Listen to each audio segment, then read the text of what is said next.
بسم الله الرحمن الرحیم. په ننداره چینل باندې د حسن سفر اوریدونکو او کتونکو نن موږ د حسن سفر په 40مه حصہ او د غنی بابا په کلام کې د رومانیت تصور د هغې په 15مه برخه کې ستاسو وړاندې حاضر یو. نن چې څنګه تاسو ته د ماحول ښکاري نو لومبې خو موږ ګڼو چې د عمران خان د خټکي د هغه شکریه ادا کړو. د هغې په فارم هاوس کې موږ ناست یو د دریای کابل په غاړه باندې، او ما ته د غني بابا یو څو شعرونه هم رایادېږي چې هغې کې وایي چې ما له راکړه څو ګلونه او نیازبین شانتې جانان، یو وړوکي شانتې باغ او پخوا یې سیند روان، چې زه ناست یم په خوا کې په یخ سوري د خرولې، په مزه مزه لیکمه د مزې مزې غزلې، کله بده ورځ ملا ته کله سوال منت جانان ته، د ساغر ساقي صفت کوم د ټیپرو ډک لالا ته، کله کله تانه ربه د وړو په شان ګیلې، کله تود ژوندې امید، کله سوي اسویلې، کله ټنګ کله ټکور، کله جام کله دلبر، یو جهان کې د رنګ ډوب د جهانه بې خبر،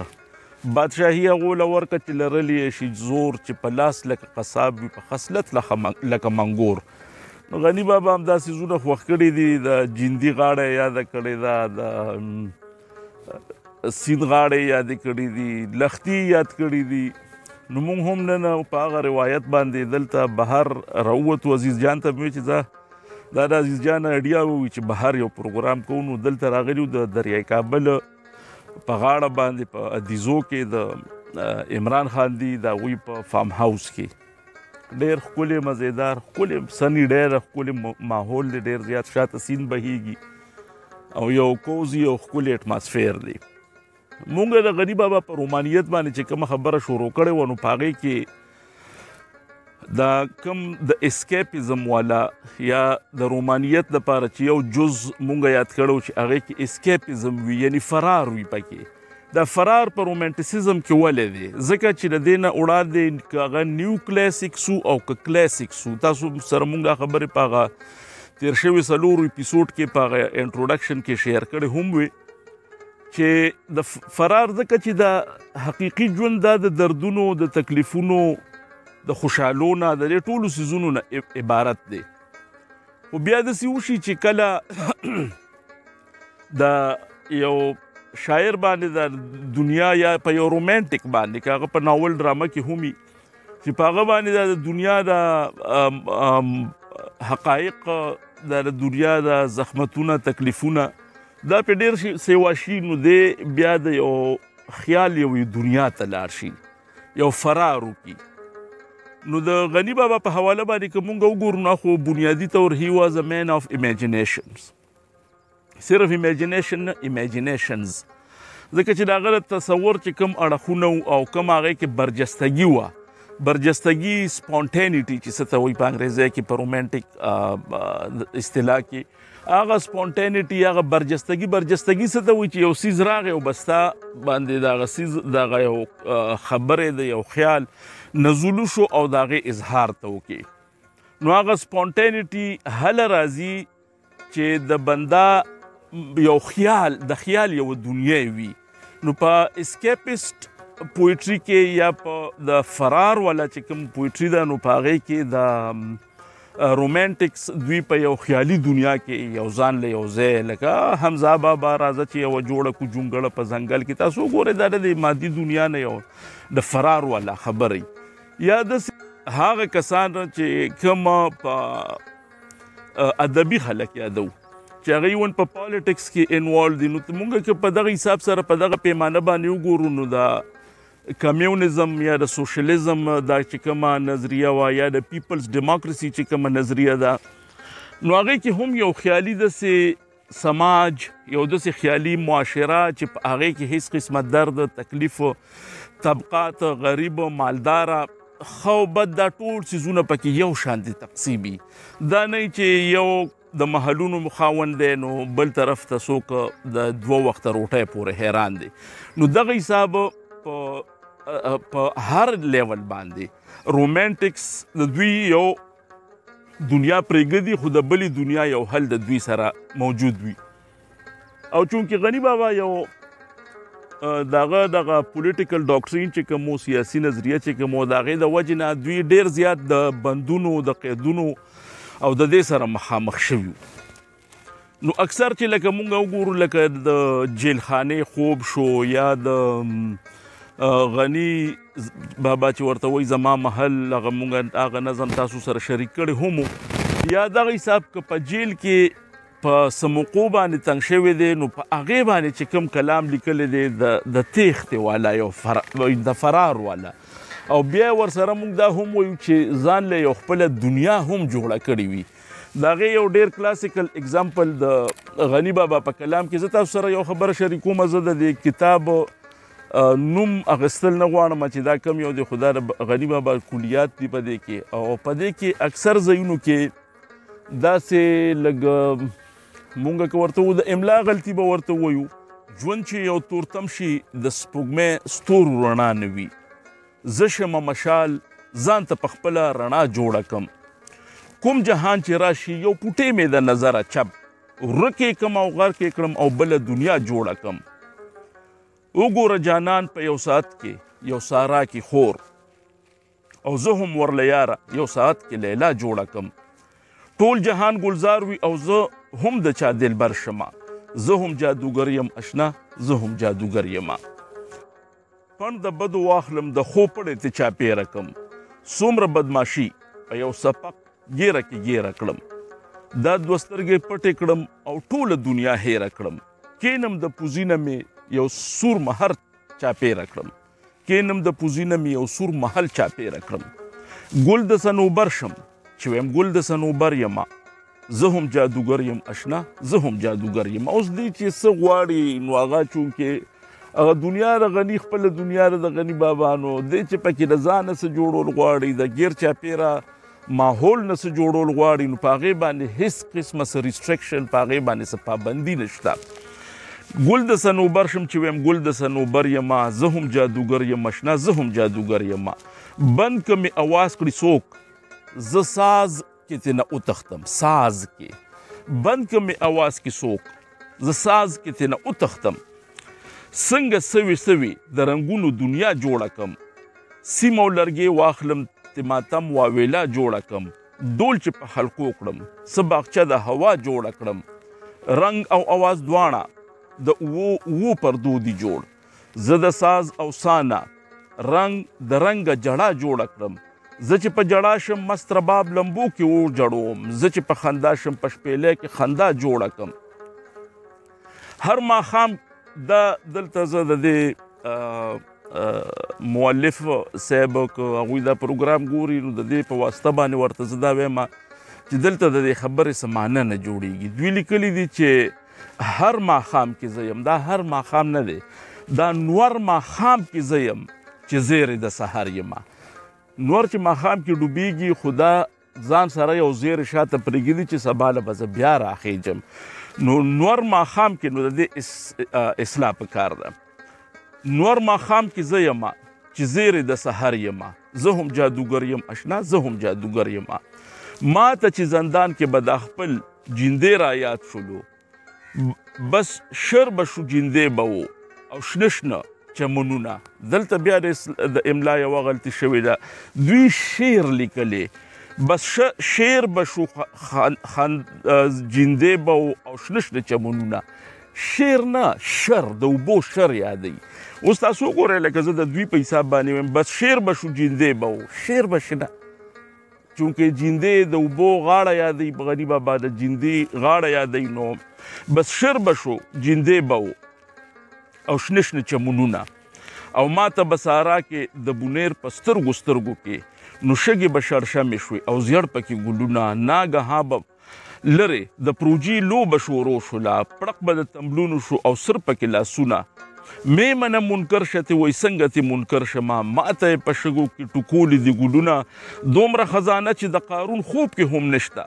چار چاپېره خاورو کې لالونه دي لالونه دا د اسکیپیزم تاسو وګورئ یو ډېر کلاسیک اګزامپل دی چې د ډیران نه د خاورو نه غني بابا ځان ته په خپل سوچ کې د خیال په دنیا کې د جیل په هغه تورو تیارو کې ځان ته د لالونو او د غیر چاپیره د چمنونو د اوبو یو داسې ماحول جوړ کړی دی چې هغه د غني بابا لپاره د یو اکسیجن مثال یې لره.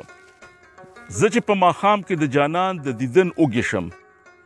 ځان له د ایران شیرینۍ په خندا راولم. زه چې میخانه کې د ساز جام د رنګ اوچت کما، مینز د منارو له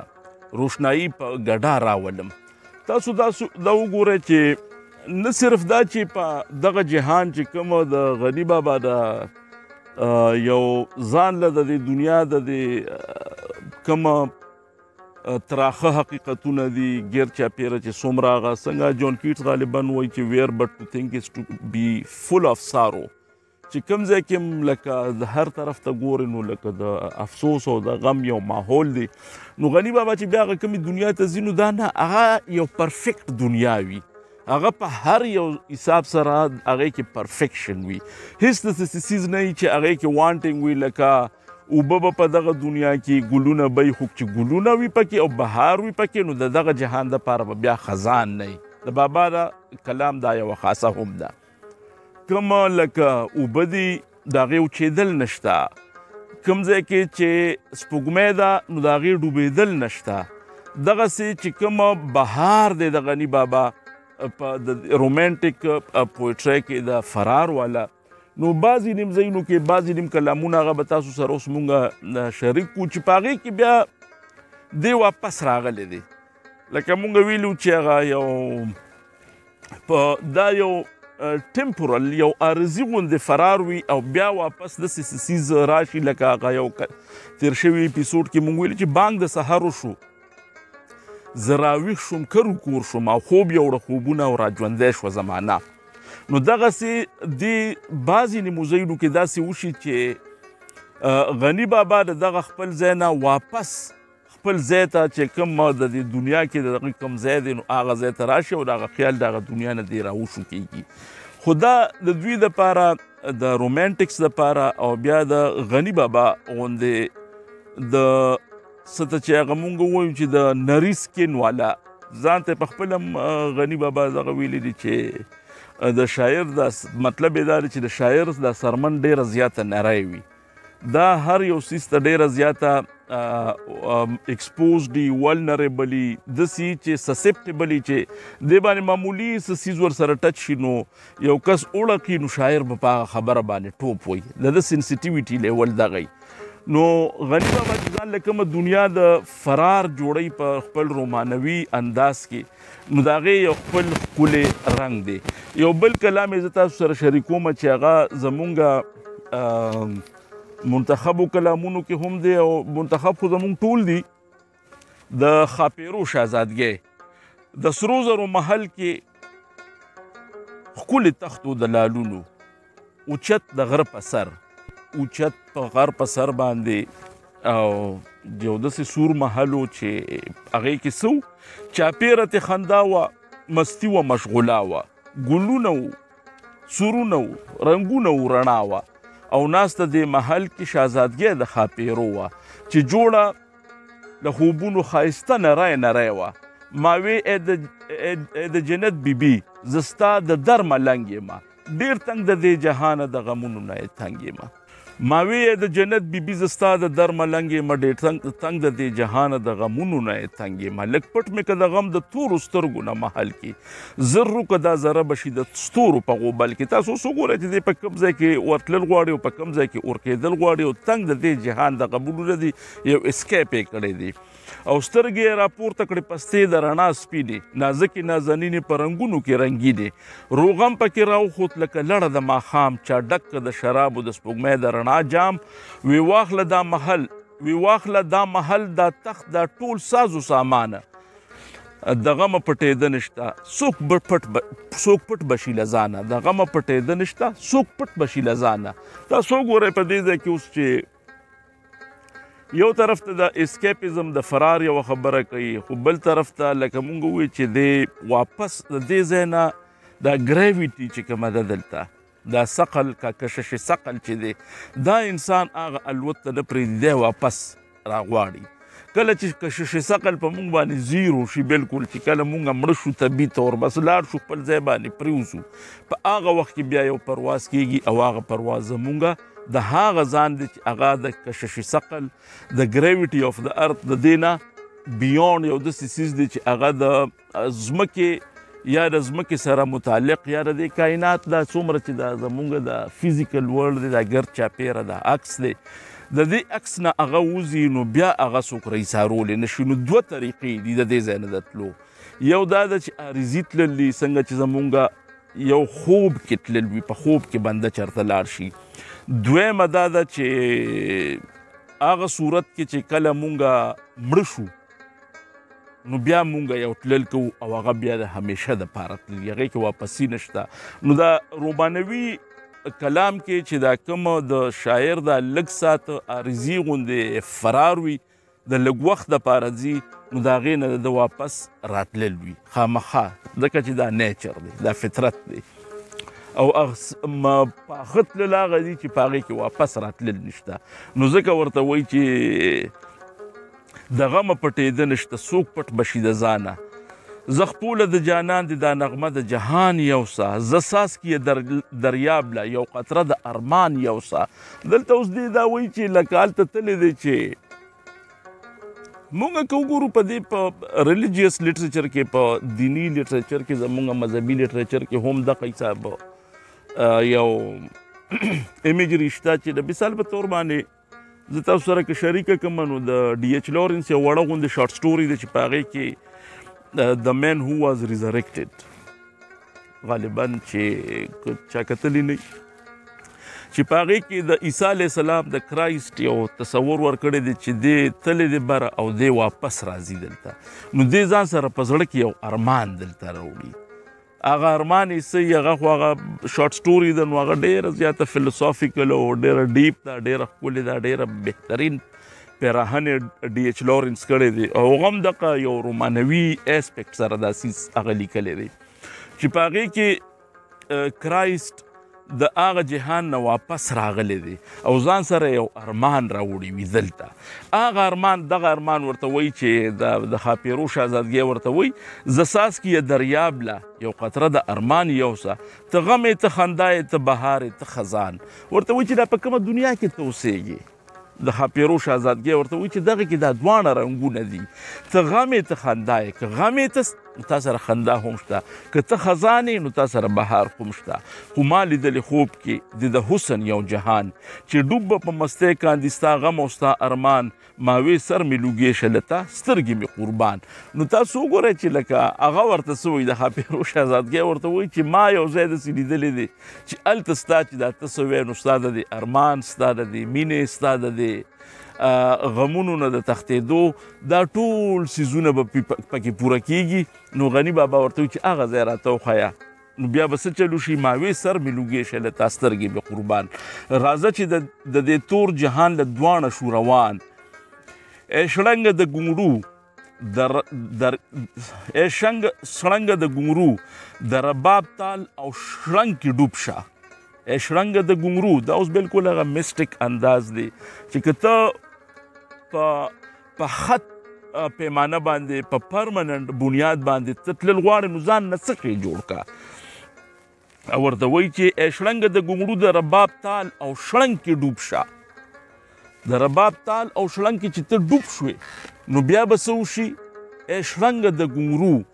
د رباب تال او شړنګ کې ډوب شه او ای ورورکیه د نمر په رنګ کې ډوب شه ته هغه څیزونه ورورکې د نور اوس ورورکي واړه غوندې رڼا کوي خو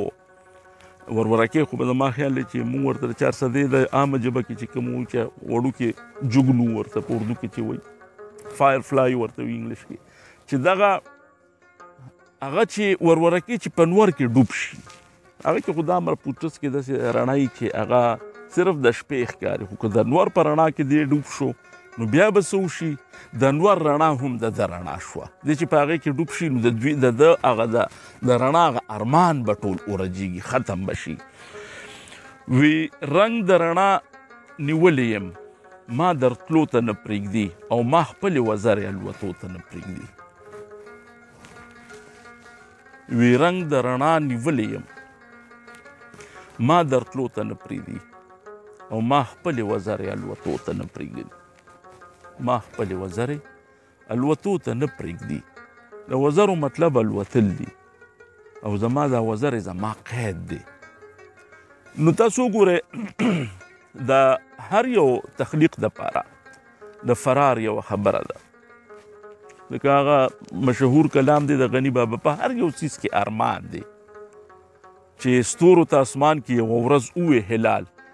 خدای دم له مینه ورکړو موږ له تش جمال زه به په خندا ورکړم دا خپل د خیشت کمال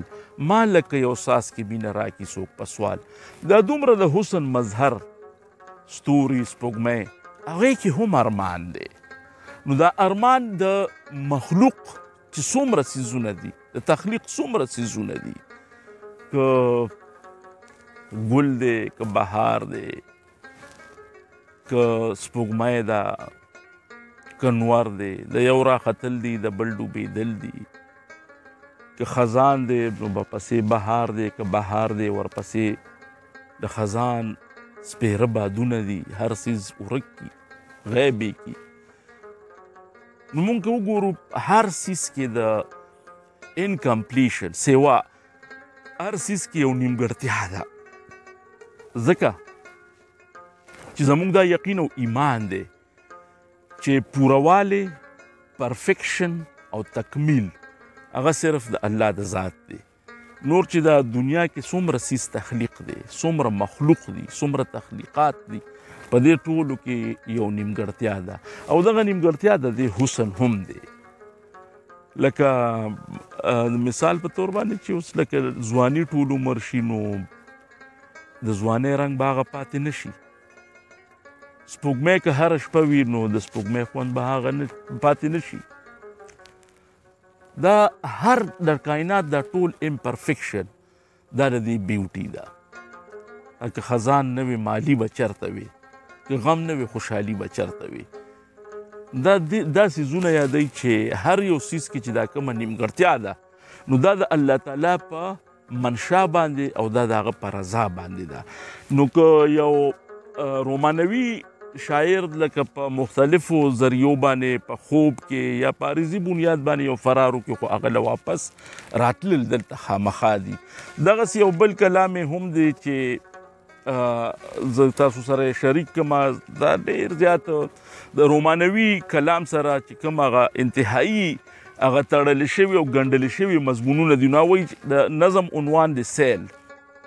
زه چې لږ سیل وکړو بر اسمان ته ځو. دا د رومانیت یو ډېر زیات هغه چې کوم نفس دی هغه کوم اسنس دی کوم د هغې هغه روح دی په دې نظم کې دی چې د فرار والا مونږ چې کوم عنوان دی. زه چې لږ سیل وکړو بر اسمان ته ځو د دې تیارو له کوره د نور جهان ته ځو. زه چې مستی له ورکړو د بې خدای وزرې زه چې جنت ته ځو زه چې رضوان ته ځو. دا د خزان تیارې کړو په تیارو کې ورکې د خزان تیارې کړو په تیارو کې ورکې. زه چې بهار لزو زه چې بوستان لزو دا د جهان خبرې دا د ملنګ ټکورې تخت طاووس ته ځو ماه تابان ته ځو او د رقیب د کوڅې درباني نه کوو. موږ مستانه لیوني کور د جانان ته ځو مسلسل ځو ځو ځو ځو د کومو کومو ځایونو نه دی ځي بیا. موږ مستانه لیوني کور د جانان ته ځو موږ د جانان د شونډو شراب څکلی دي. ځکه مست مست مجنونان نن بیابان ته ځو موږ یو بسرې د نور لرې لیدلی دی د ګل په شان په خندا غیږ د خزان ته ځو. دا اوس دا رنګ زما خیال دی چې دا موږ ډېر زیات کوشش وکړو نو دا رنګ به په نورو کلامونو کې په نورو شورای کرام کې په بل رنګ کې به پکې وي موږ دا دعوه نه کوو خو دا رنګ به نه وي پکې. دا هغه تاسو وګورئ که نه موږ یو بسرې د نور لرې لیدلی دی لکه د دغه فرار هم بیا هغه نور بسرې چېرته کې لرې یو بسرې د نور ستوري که لرې د صحرا اور دی ما ته وړوکې پلوشو کې وایي که غر دی لوی په سر یې لاره خو شته څه که ژوندون یو رک ساعت دی د هوش یوه بدي ده د دلدار خو شته. تاسو وګوره دی پکې کوم ځای ته بیا لاړ شي لکه په پناه کې دوام لټول. صرف پناه نه ده، صرف تښتېدل نه دي، صرف په هغې کې یو دوام، یو دایمیت، یو ایټرنټي، دا لټول. دا رنګ به تاسو زما په تجربه کې نشته. موږ یو بصرې د نور لرې لیدلی دی، د ګل په شان په خندا غیږ د خزان ته ځو. د ګل په شان په خندا غیږ د دلته لکه تاسو وګورئ دا څه ملګري وایي، خو دا ممکنه نه موږ وایو چې ډېر زیات څه ووایو پکې، خو وخت هم ګورو پکې. د ګل په شان په خندا، دا ګل دی دا مړاوي کېږي، نو دی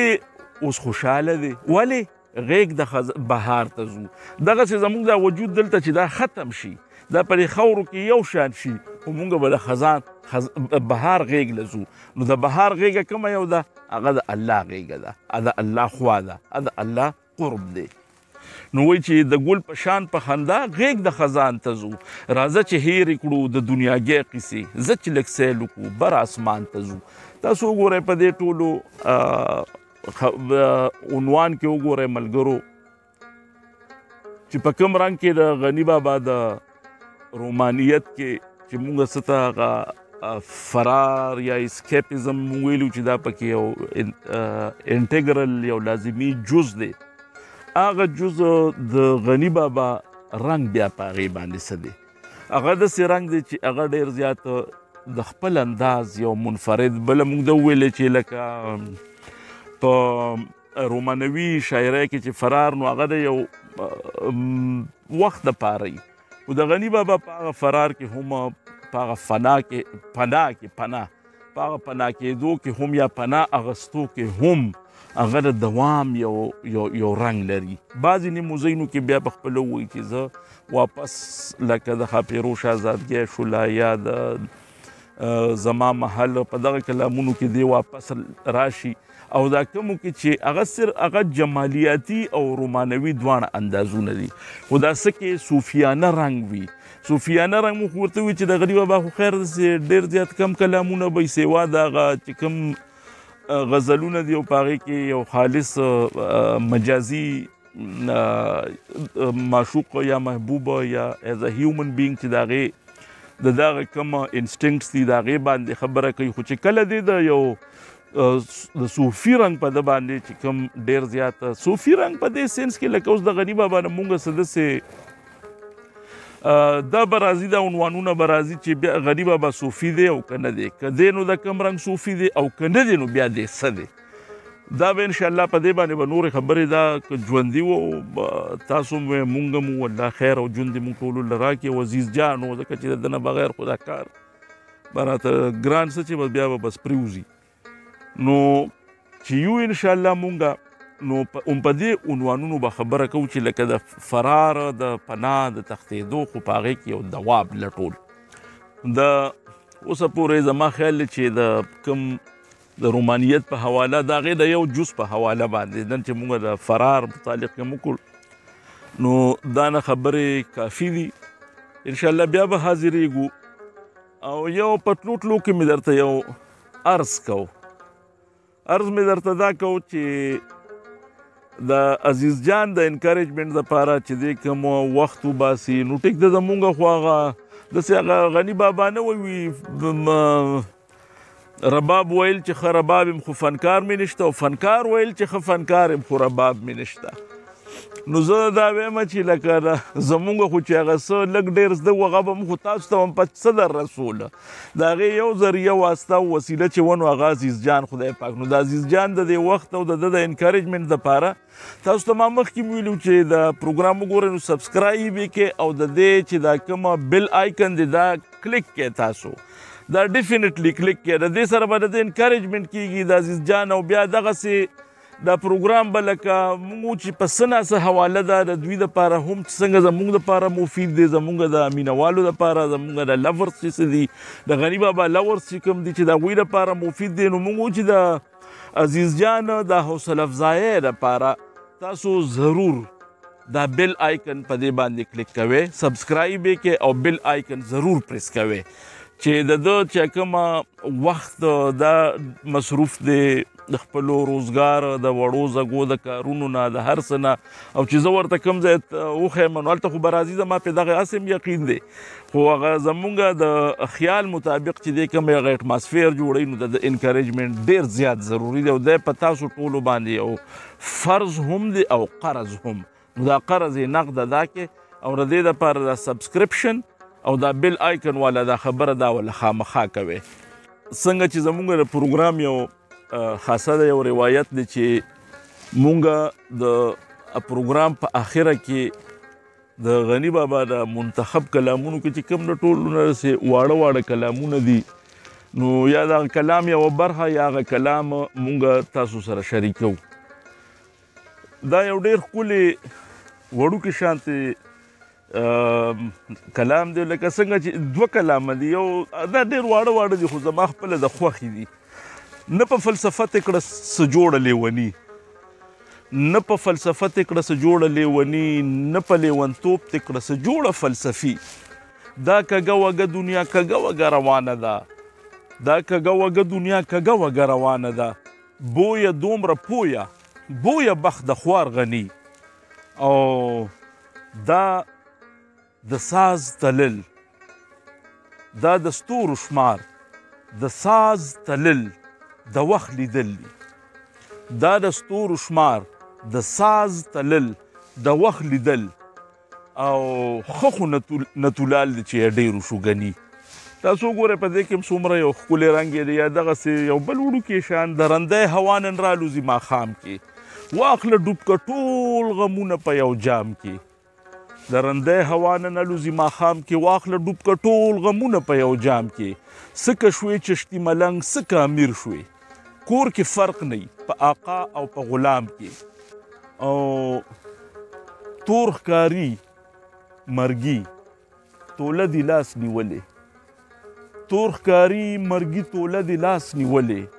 خانده خانده نن بیا نشي خندا دام کې د په ننداره چینل باندې د حسن سفر اوریدونکو کتونکو امید دی چې دا پروګرام به سره زمونږ د دغه ریکویسټ او د دغه یاد دهانۍ تاسو ته یاد وي د بل پروګرام مونږ به کوشش کوو چې که چېرته آوټ ډور جندي غاړې ته مونږ تللی شو نو جندي په غاړه به انشاءالله یو پروګرام کوو ځکه چې بابا ډېر زیات ستایلی دی نو د بلې هفتې پورې تاسو په لوی الله سپارو په دې امید سره چې انشاءالله ژوندي به یې صحتمند به یې خوشحاله به یې او بله هفته به ستاسو وړاندې حاضرېږو او زموږ دغه عرض خامخا یاد وساتئ د لوی الله په امان